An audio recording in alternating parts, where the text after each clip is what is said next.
What we're actually going to be doing, what I'm doing, is actually introducing our topic, which is about retrofitting our homes to meet the carbon obligations, the carbon reductions, the zero carbon reductions that we have in place for 2050. Although obviously a lot of local authorities are going for the 2030 option. When we go for the 2030 option, it does mean we've got a lot of work to do. So you know, there's a lot of information out there about what the problem is and how we're actually going to deal with it. And there's lots and lots of confusing information. And we wonder what we can do as individuals to actually make a difference. And the one place where we actually can make a difference is within our own homes. Actually, overall, the picture itself looks great. So, you know, in the last 10 years or so, the amount of emissions are falling, you know, quite considerably. And it seems like a lot. Now, most of this is because we've transitioned from coal power stations through to gas, and more recently, renewables are really joining the picture to get those emissions down. When we actually look at our actual domestic figures for reducing CO2 emissions, not very much has actually changed in the last 10 years. It has gone down a little bit, but comparatively, all of the emissions are being saved by the change of fuel, so within the grid, and not actually within our home itself. And then when we're looking at our home itself, the majority of the energy that we use in our home is to heat our homes. You know, and I think the figure is around the domestic sector creates about 20 to 25% of the CO2 emissions every year in the UK, 20 to 25% depending on whether we have a cold winter or not. But this is a huge area, and we really need to be able to do something about that. And as you can see, you know, heat at the moment, heat is the biggest contributor towards sort of energy and CO2 emissions from our home. Now, the Committee for Climate Change, obviously, as you can see here, they say we can't meet our climate objectives without a major improvement in UK housing, and that's existing housing, existing dwellings, and new dwellings. But what they also say, what they said last year, is that the government need to ensure that all homes, all existing homes, have an EPC rating of C or higher by 2028. So we're talking in 7 years' time for us to be able to meet our emissions target of 2050.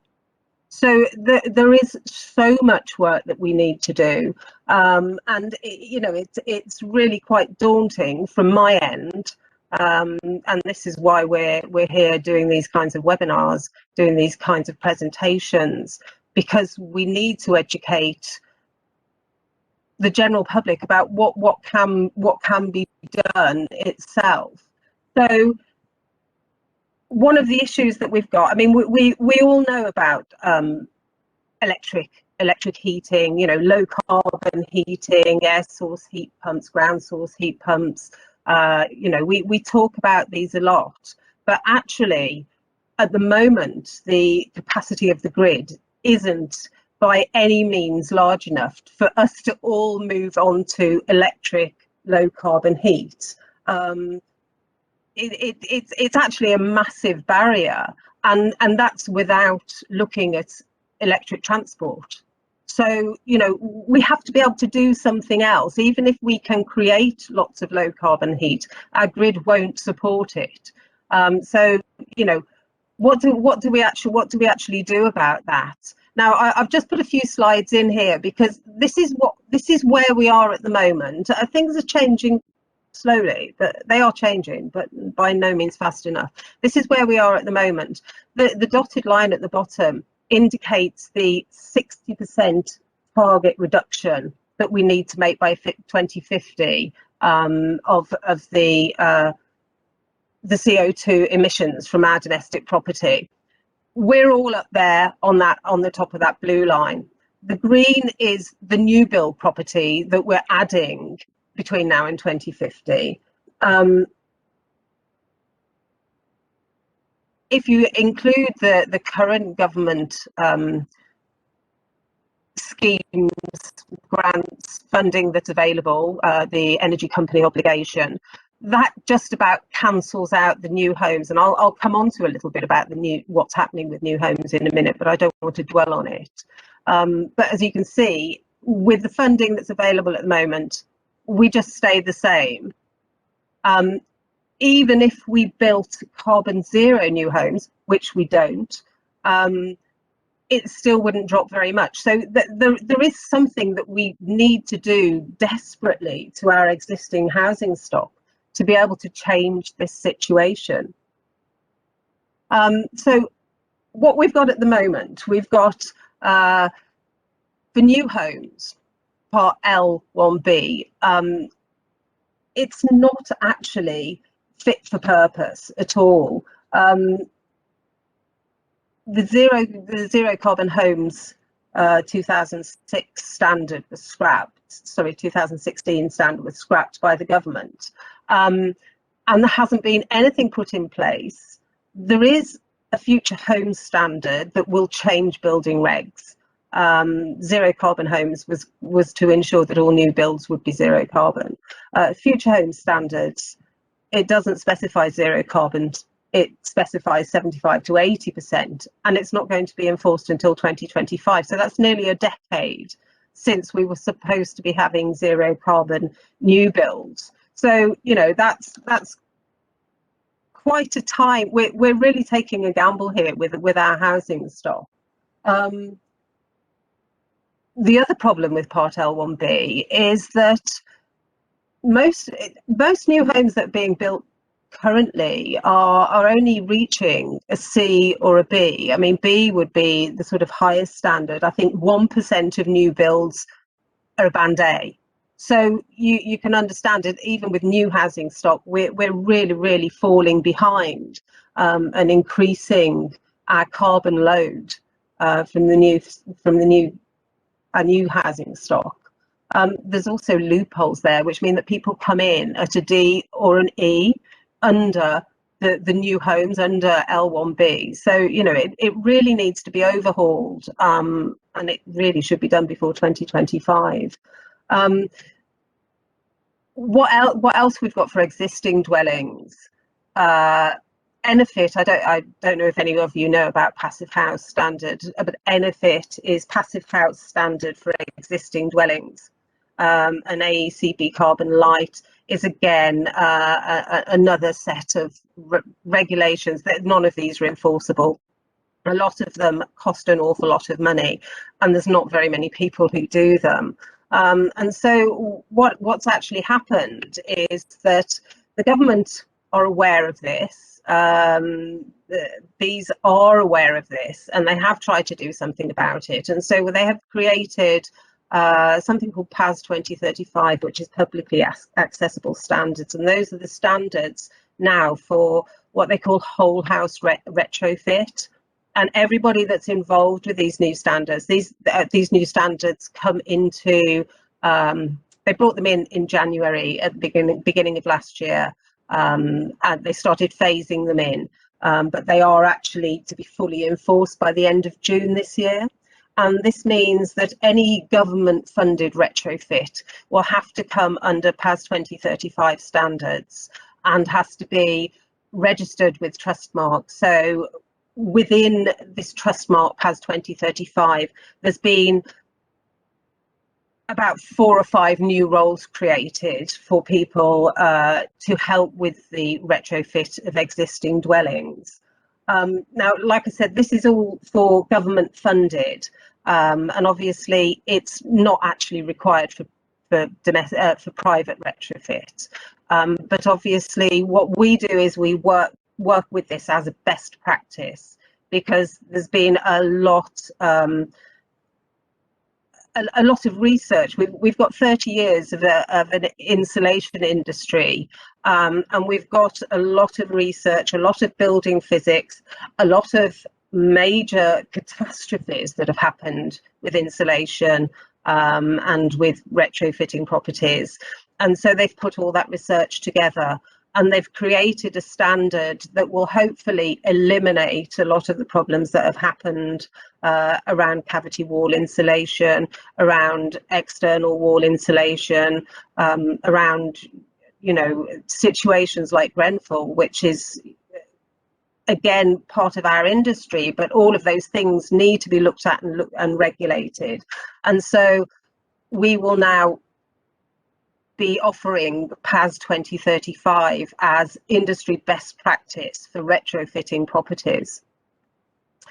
So, I mean, what exactly is deep retrofit? I mean, what I'm not going to be talking about is new technologies. I'm not actually going to be talking about air source heat pumps or ground source heat pumps or solar thermal or solar PV. I mean, I think actually the general public are becoming more and more aware of these kinds of things. You know, and certainly when I go and visit people in their houses, they want to talk to me. I spoke to quite a lot of people about the recent Green Homes Grant, and they all want to talk to me about air source heat pumps. And I'm saying to them, but you've got a leaky, drafty old property with very little insulation.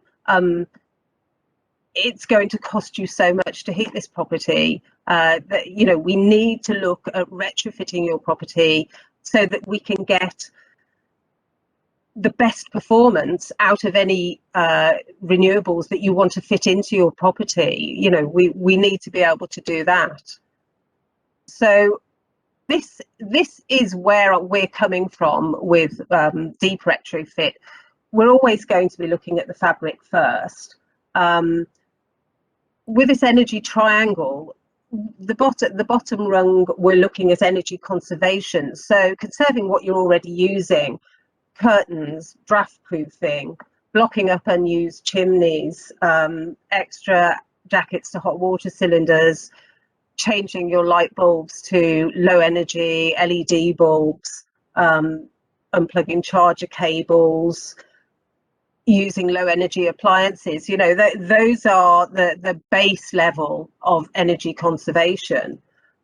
When we're looking at energy efficiency, we're actually looking at the fabric of your property. So do you have the right levels of insulation? Is your property airtight, or is it reasonably airtight? You know, are the drafts, is there air leaking down your chimneys that aren't used, or leaking up out? Is your warm air leaking up out of your chimneys? And then obviously what we'd also need to look at that is, and if I get one thing across in this talk, is if you're going to insulate your property, if you're going to insulate the walls and the roof and the floor of your property, you have to ventilate, because once you've got lots of warm air in your property, that warm air holds lots of moisture, the humidity levels will go up. And if you don't ventilate, then you will end up with damp, you will end up with mold, you will end up with condensation. I'm also going to talk a little bit about air tightness. And with air tightness, once you make the fabric of your property insulated and airtight, then you really need to have a ventilation strategy in place. So you really need to have some kind of mechanical heat recovery ventilation.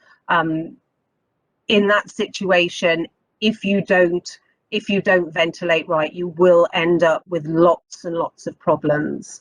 So obviously at the top of the energy triangle, we're looking at the energy demand. So we're actually looking at, I've just lost my place on here. we're actually looking at what you use in your property.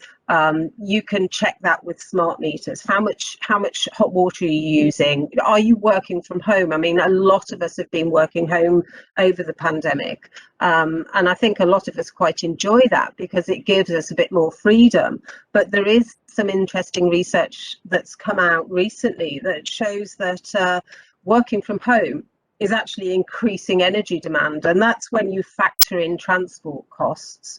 And so in this situation, if you're working from home, then deep retrofit becomes much more viable because obviously you're going to be paying for the energy that you use when you're working from home. And then finally, as I said, we're looking at renewable energy. Once we've looked at energy efficiency, once we've looked at energy demand, then we can actually see the amount of energy that we're going to need to heat our properties and to heat our hot water. So our energy demand and the renewables that we need will be reduced. Okay. So this is the retrofit roadmap. What do we do when we're looking at deep retrofit? First of all, we insulate. We insulate our walls, we insulate our floors, we insulate our roofs. We add air tightness via membranes and tapes. We ventilate right. We ensure that we've got appropriate and adequate ventilation. Then we can specify the heat provision to our energy demand because our energy demands will be reduced. So we can buy smaller boilers, we can have smaller radiators. And then finally, we add the renewables because they're most expensive, they've got a shorter lifespan, and there is some questionability about the practices behind some of our renewables, behind the mining that we use for lithium, the actual amount of that we've got, or whether we want to be digging up hills to provide it, and the human practices that are behind some of the renewables, which if we can reduce those as much as possible, which we should be able to, then they are the last thing we need to be looking at. So this is just basically a pie chart of a standard semi-detached property, a little bit of loft insulation, some sort of old style double glazing, solid walls, and we can see that most of the energy in this situation is lost through the walls and through the roof. Half of our energy is lost through the walls and through the roof. If we then do a little bit of retrofit to that property, we're actually losing a smaller amount of energy, but the way that we're losing that energy is in a different way. So if we look at the previous slide again, if you look at air changes, so this is ventilation in the property, this is air that's being lost through drafts, it's only at 18%. But then suddenly, when we've insulated and when we haven't done any air tightness in this one, we've just put some insulation in, we've just put wall insulation and roof insulation, but we're losing much more through drafts, and we're losing a lot through thermal bridging. And I will go into thermal bridging in a little bit more detail because it's quite important that once we start to put something into our property, then we actually change the way that we're losing energy. And that is really important for us to know the way that we lose that energy once we've put some insulation in. So what's actually happening? Why aren't people deep retrofitting in their properties? Well, first of all, they don't necessarily know about it. It's not talked about.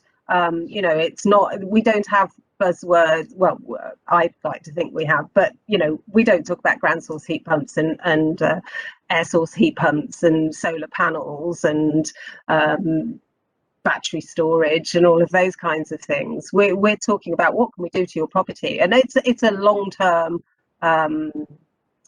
solution, because obviously all of those other things that I was talking about are very short-term solutions. Electric vehicles, we have problems with the batteries in them. An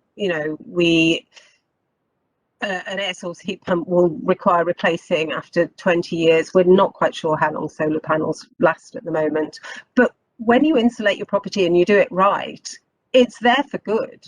It's there for the length, for the lifetime of your property. So I want to be part of spreading that knowledge to everybody so we can talk about this, because actually it's really important. There is an issue with a lack of skilled workforce. There hasn't been enough training. At the moment, there are no government incentives. There was the Green Homes Grant, and then they took it away from us very, very quickly without us being able to spend it. It does cost a lot of money if you are looking to retrofit your property all in one go. And obviously, that's really quite something to think about, because it's not a cheap fix. I think an average house, if you were to deep retrofit it all at the same time and do everything that you need to do, you're probably looking between £18,000 and £25,000, and most people don't have that kind of money sitting around. However, what are the benefits of it? Well, there are very, very high CO2 savings, and then there's a massive reduction in your heating bills. And I think one thing I really want to point out now is, if you're living in fuel poverty with a carbonised system, so with a carbonised grid, you will still be in fuel poverty even if the grid is decarbonised, because it will still cost you the same to heat your house. It will just be that the energy that is being produced won't have that sort of carbon tag on it, but it will still cost you a lot of money to heat your house. Obviously, if we decarbonise the grid, it does involve mining, it does involve ecosystem destruction, and deep retrofit offers a kind of equity to us, because we're reducing our bills, but we're not putting all of the onus on renewables. Then that does ourselves and the planet a lot of good. There will be lots of training, lots and lots of jobs, and then obviously a better future for our children and grandchildren to live in and to learn and to grow up in. So this is the situation that we're in. These are the houses. So when we go out and we do a retrofit assessment, we're looking at the whole house. We're looking at the way it's constructed, the windows. We're looking at the heating. We're looking at the people, the occupants, how they live in it. We're looking at the orientation of the building. We're looking at solar gain. We're looking at everything that has anything to do with the way that people live in the property. We're also looking at the property itself. We're ensuring that it is suitable for retrofit. We're ensuring that that it doesn't have existing damp or condensation or mold issues, and we rectify those before we deep retrofit. So we will do a condition report. We'll look at the property and ensure that what we're suggesting is fit for purpose, fit for the purpose of the property and fit for the purpose of the inhabitants. This is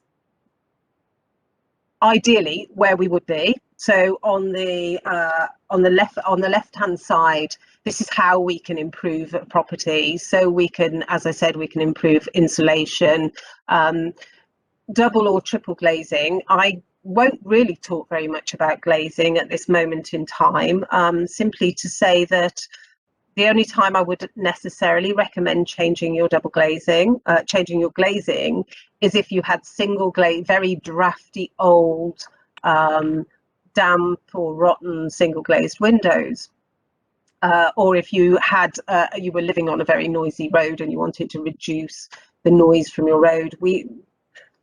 As a society, we've had double glazing marketed to us really, really well, and we really believe that it will have a massive impact on the energy efficiency of our property.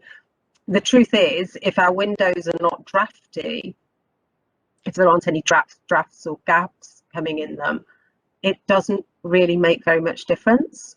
And so it would be great if the marketing that has happened from the double glazing companies for quite a lot of years now could happen regarding retrofit, regarding insulation, regarding air tightness, because they do give an effect. They are very effective to reducing energy transmission, energy loss.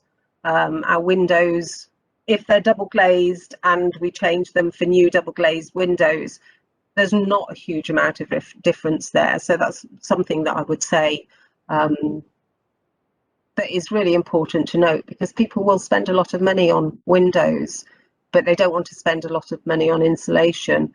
And you know, that I'm here to try and persuade people otherwise. Now, as I said, you know, the new home standards need to improve as well. Okay, so you've decided that, you know, you are interested in deep retrofit. We would put together a retrofit plan for you, or a retrofit assessor or coordinator would put together a retrofit plan for you. The retrofit plan is not a do-it-all-now plan. It lasts for between 15 to 20 years, and within that retrofit plan, there will be a breakdown of what you can do to your property, how you can improve it. It will show you the carbon savings. It will show you the payback period, so how long it will take for your investment to pay back in fuel savings. But there are quite a lot of trigger points that you can sort of, if you've got a retrofit plan, you can say, I want to change my kitchen or my bathroom. I want to build an extension, because you've got the builders in, because they're doing a lot of work, because it's disruptive. At that point, you can sort of say, oh, well, I can put some internal insulation in my kitchen because I'm taking all the cabinets out. And there's quite a few other trigger points. You know, moving into a new house could be a good time to have things done. Children leaving home, or elderly parents moving in, and you're having to change everything around. So all of these kinds of things are trigger points that you can then put part of your retrofit plan into place at that point, so it doesn't disrupt your life too much. I'll talk a little bit about insulation. Okay, what type of insulation we need to put into your property, and it really depends on the type of your property. No two properties are the same, no one size fits all, but there are, we all know the difference between cavity wall properties and solid brick properties, and they tend to indicate this different sorts of insulation that we're going to use in them.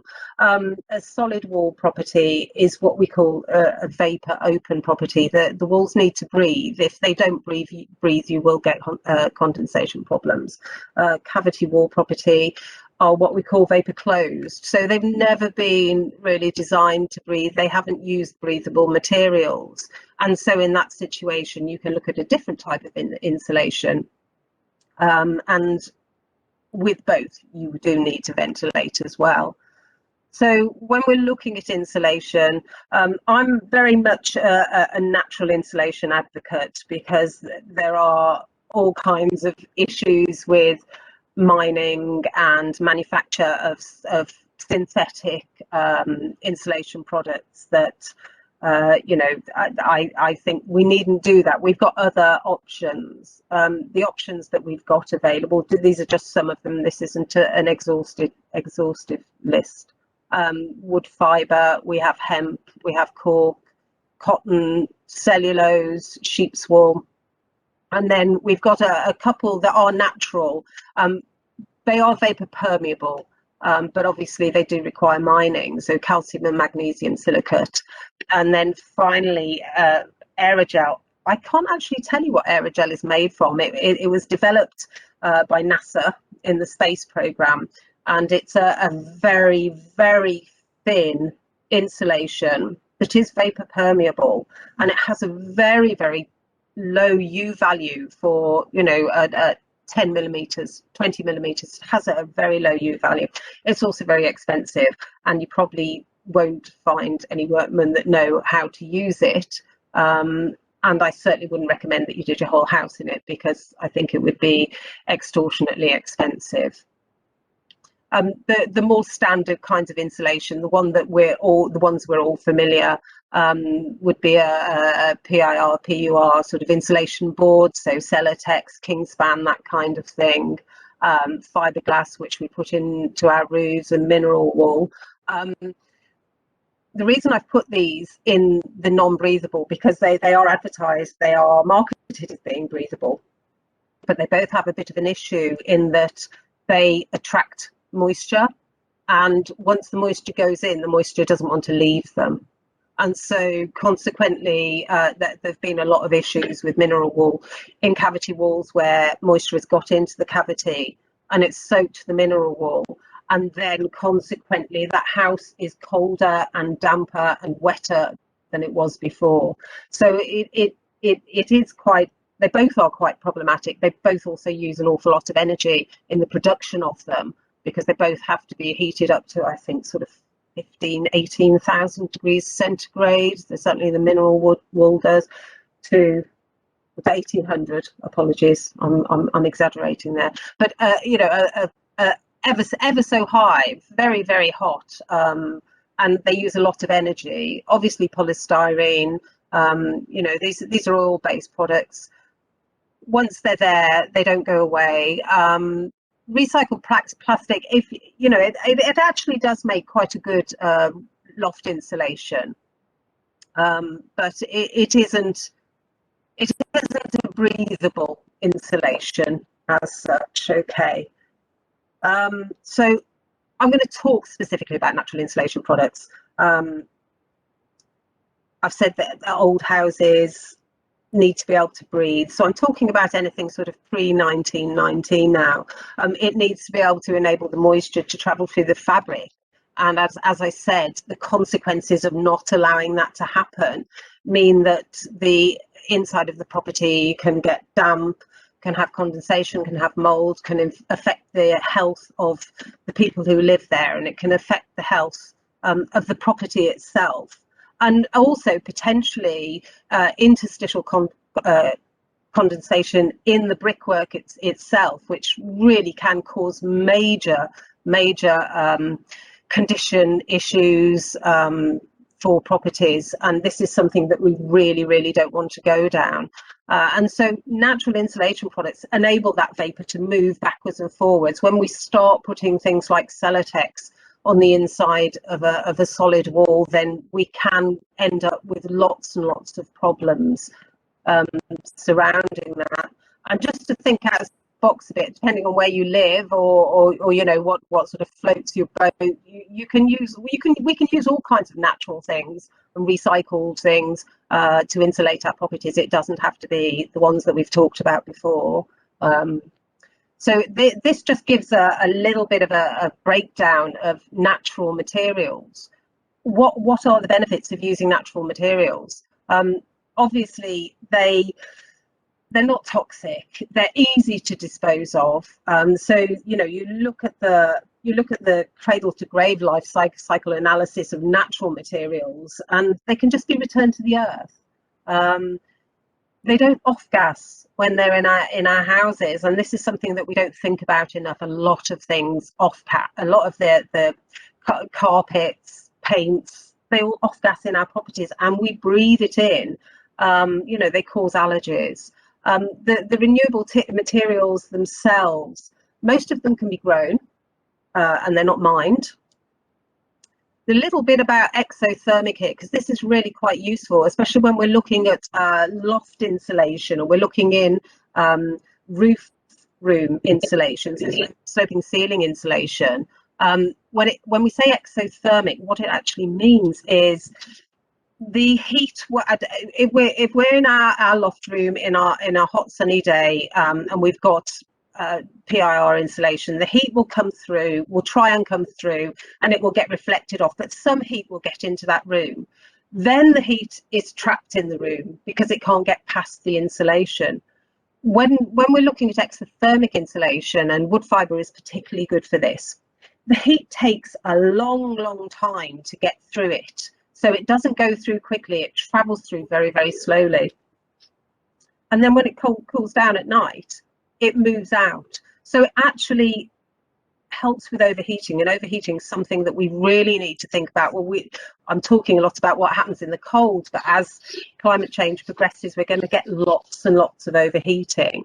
And then obviously, like I said, you know, they absorb water and release water. They're vapor permeable.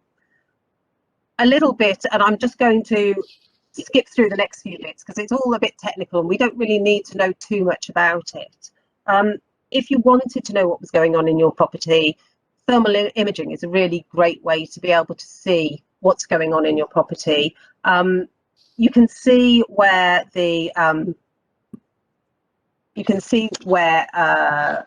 lost some slides. You can see where there is thermal bridging. So you can see, and I'm going to talk about that a little bit more in a second. You see where there's thermal bridging. You see where heat's being lost. And there is a really useful project called the Cheese Project down in Bristol, and they come and do a very cheap thermal image for you. They train people locally, and it's really useful to do. It has to be done during the winter, obviously, when the heat is escaping from your property. So thermal imaging shows us where the thermal bridging is.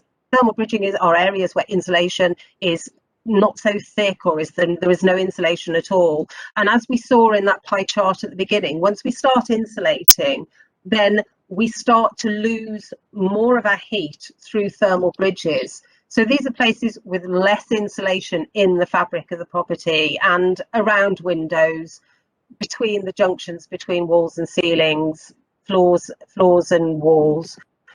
Those are the kinds of places that we find thermal bridging. And this is just a very quick slide so you can see best practice.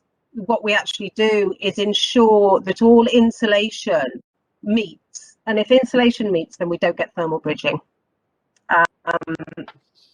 When we're doing internal wall insulation, we take the end floorboard up and we insulate down between the floorboards, because otherwise we're left with a massive thermal bridge behind there, a really cold spot, and then you'd start having damp and mold growing at the bottom of your wall, but you've had your internal wall insulation, you're not quite sure why. And again, this is an indication of window reveals, and this is somewhere that Aerogel is really useful because you don't need a lot of it. But I think everybody's reasonably familiar with houses that if you go into them, they feel reasonably warm, but you look around the windows and there's lots of mold growing around the windows and around the window reveals, and there's pools of water on the windowsill. And it's simply because they possibly cavity wall, they've got insulation in their walls, but nobody's sort of insulated the window reveals. And so that window reveal is a thermal bridge. So there's lots and lots of cold air shooting through there. And it's causing these problems, or intensifying these problems. Again, a couple of slides about airtightness. I'm not going to go into it in too much detail. You don't have to make your property airtight.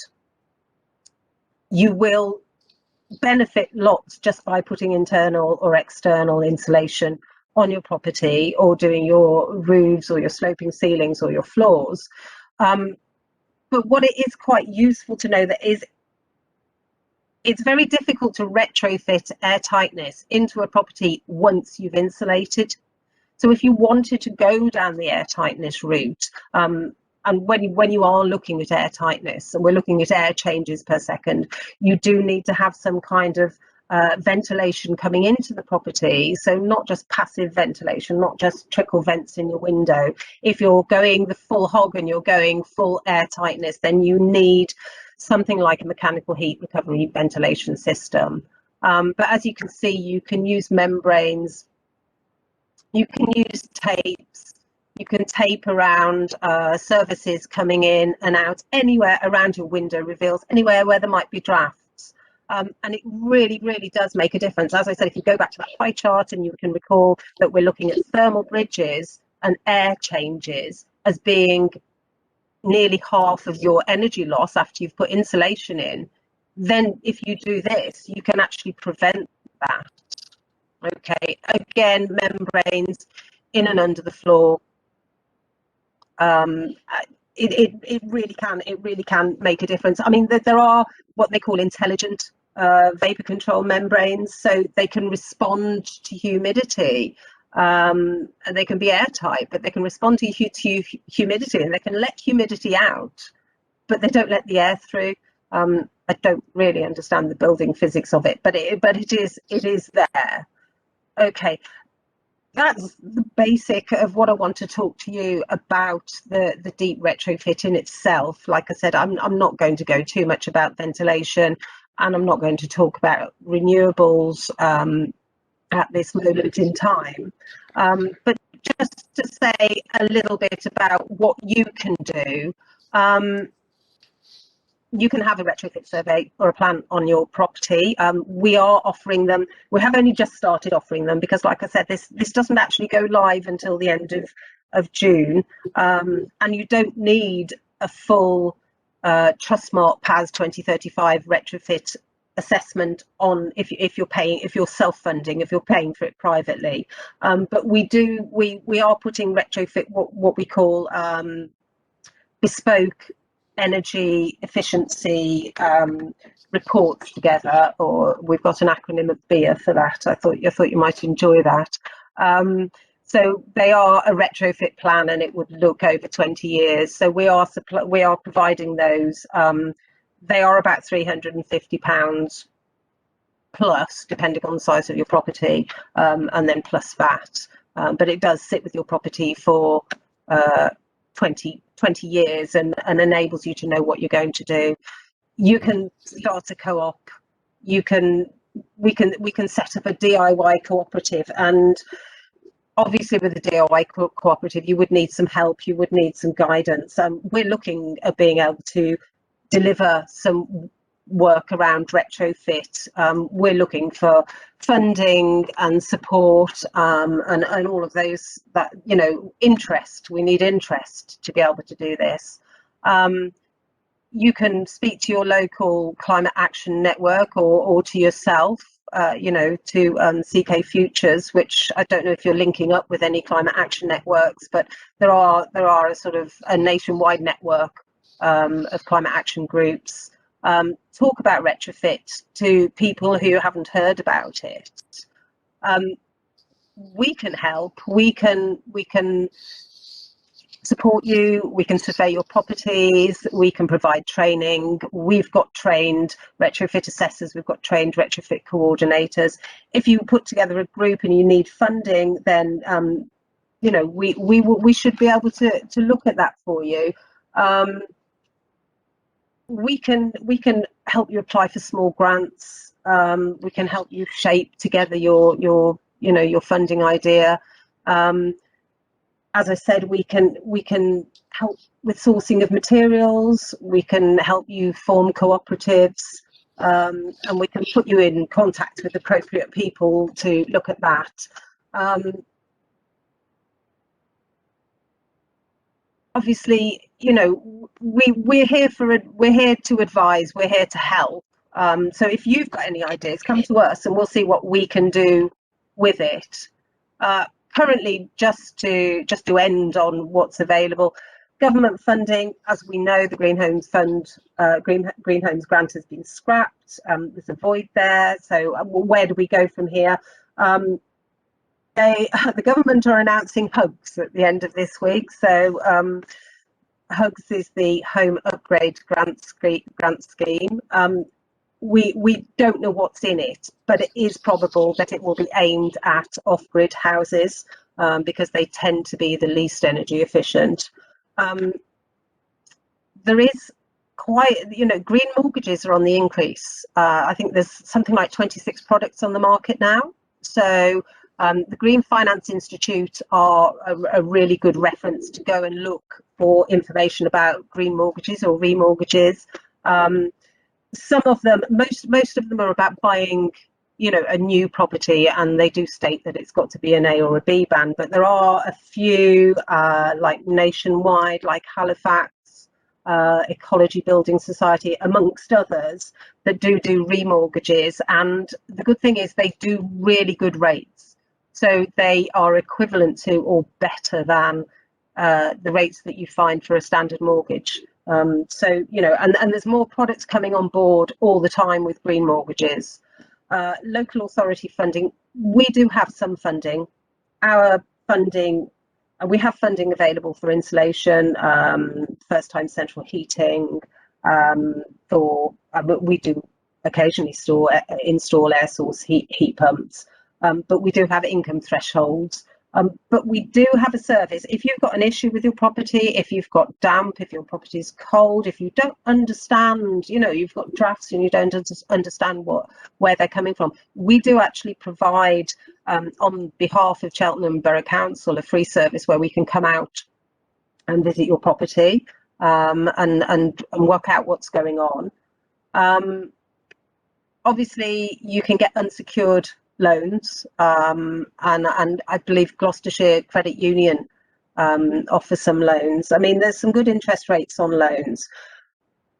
It's worth thinking about doing this, and I'm actually doing it myself simply because there's some good interest rates around on larger loans. But if you do certain insulation products like sloping ceiling insulation, you can get a 10% return on your investment, which is actually less than you're paying in interest on your loan. And so it's the amount of money that you save by doing it on your energy bills. You're actually, it's kind of a win-win situation. Again, if you're self-funding, and you've got your money in savings, and the interest rates are so low as they are, so you're not earning any money on your earning any interest on your money. Obviously, you can invest in your property. If we do a retrofit assessment and part of the retrofit coordination, the plan packages, we can show you your payback period. We can show you when these the different work that we've done is going to pay for yourself. And in the long run, your property will be more comfortable for you to live in. Your bills will be lower, and potentially your property will be easier to sell, because there is going to come a point where people realise that the lower the EPC rating, in fact, I see it now, the lower the EPC rating, the more it's going to cost to actually run your property and sell your, the more difficult it's going to be to sell your property. So, you know, these are all things that need to be thought about. Okay. So let me just unshare this. Thank you, Justine. Okay. For that, I'll let you sort that out. Covered quite a lot there. I have, yes, indeed. No, I thought it was a really powerful presentation. Your energy triangle was a real eye-opener, because I think most people think it's the top of the triangle that we're focusing on and not the bottom. So I think that's probably a big wake-up call, really, to us. And this, interesting, I did a talk yesterday to the Rotary Club of Cheltenham, and they picked up on, have we got enough, grid? Is there enough, will the grid take these changes? And I'll be honest, I couldn't give them a straight answer. So yeah. You have kind of helped square the circle for me personally. So thank you. There's a few questions, but I notice some people are holding back, so I've put a few things in there myself. But I'll just ask the questions that came up. From Steve, the heat loss example suggested 45% energy loss through wall and 5% through the roof. Is therefore much more important to insulate walls ahead of the roof space? I think, there's two factors going on. I think there was in that example, there was already a little bit of insulation in the loft. I think there was 100 mil. It's very cheap to insulate your loft. it doesn't cost very much money. It's very expensive to insulate your walls. But if you want to make a difference, then yeah, do both. It's not really an either or, because when we're looking at insulating a property and we're trying to make a complete thermal envelope. So if we insulate our walls but we haven't improved our roof, then we will lose more heat through the loft. So we need to do both. Lofts are easy. You know, people understand loft insulation. It's not expensive. It's reasonably DIY-able. It's not a particularly pleasant thing to do, but it is reasonably easy to do, and it's reasonably cheap to get somebody in to do it and to buy the material components to do it. Whereas, yeah, I mean, it is very important that we start looking at insulating walls. And you know, elements I didn't touch on are.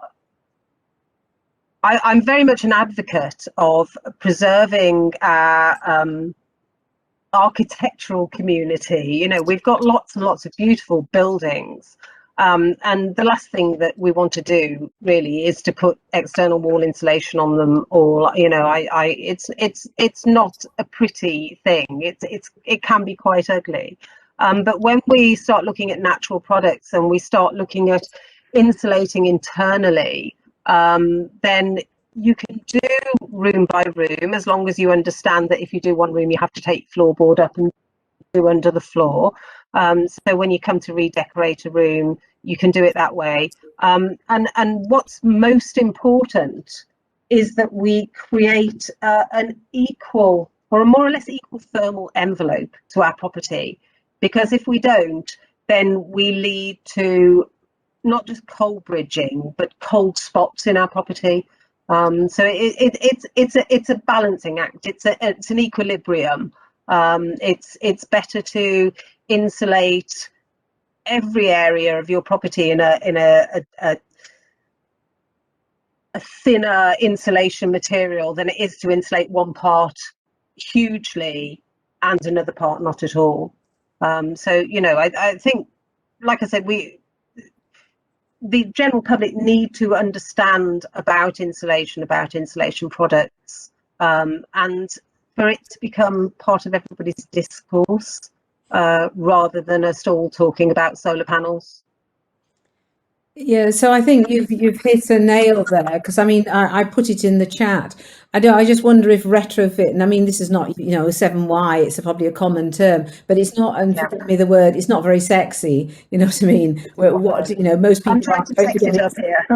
Well, no, but I mean retrofit isn't going to come across as, you know, and talking insulation. So I think that's something that maybe that's part of the message that we need to help to get across, is that this is, you know, that triangle is really powerful, and maybe you know, and getting that across to people is really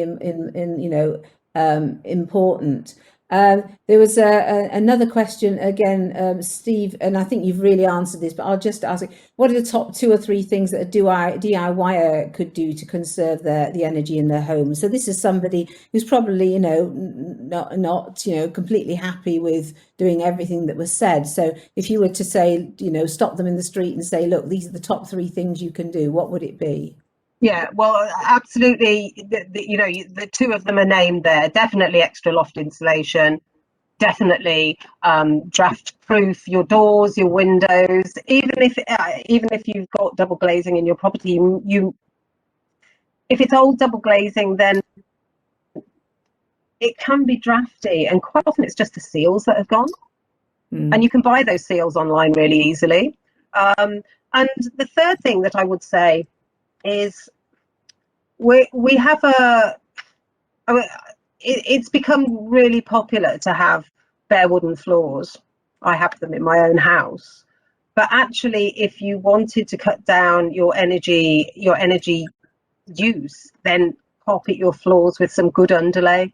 If you didn't want to pull your floors up and insulate underneath them, then you know, put something on top of them. I mean, floor insulation is something that people don't think about very much, because it just seems like a lot of bother. But there are products that you can just sit on top of your floor. There are floor products available. So, you know, if you didn't want to have to, if you've got concrete floors, you can just sit products on top of your concrete floor. And then, you know, I think good curtains, good carpets go a long way towards sort of keeping your house warm. Thank you. Just very quickly, any guidance booklets or resources that you could point us to? Really? Yeah, sure. I mean, I did put some information together. Unfortunately, I haven't put it on my slides. I don't know why I forgot to put it on my slides. I think I was having slide burnout by the time I put them together. Let me just see if I can find that information. Eco Merchant down in Swindon, the Natural Build Centre. They're really great if you want to go and have a look. They've got mock-ups of houses and all kinds of stuff down there, and they're really great to go and have a look and have a. I'm presuming they're open now. If you want to go and have a look round. They've got lots of information. They're very, very informed, and they can talk you through various elements to do with that. Yeah. Can you just say again? Can I post some websites up later, because I have got them somewhere, but I'm not quite sure where I've put them on my desk. That's all right. That's fine. I was going to suggest you do that. Okay, I'm going to call it for now. As I say, if there are any more questions that anybody's got, then please let us have them. Thank you again to Justine. It's been really interesting. I've learned a lot tonight, so thank you. Just to say, on the 30th of June, we've got Matt Cleveley joining us, and he's going to talk about electric vehicles. And for those of you who are really interested, he's going to bring a Tesla. So we believe. So I'm sure I'm doing a real sell here. So we are going to try and meet in the Stanton room. So obviously it all depends on the 21st of June and what Boris Johnson tells us. But if we can, we're going to try and do this live and not by webinar. So I just want to say thank you again to Justine. And as I say, if there's any more questions or any more points, we'll share those. Thank you again for this evening.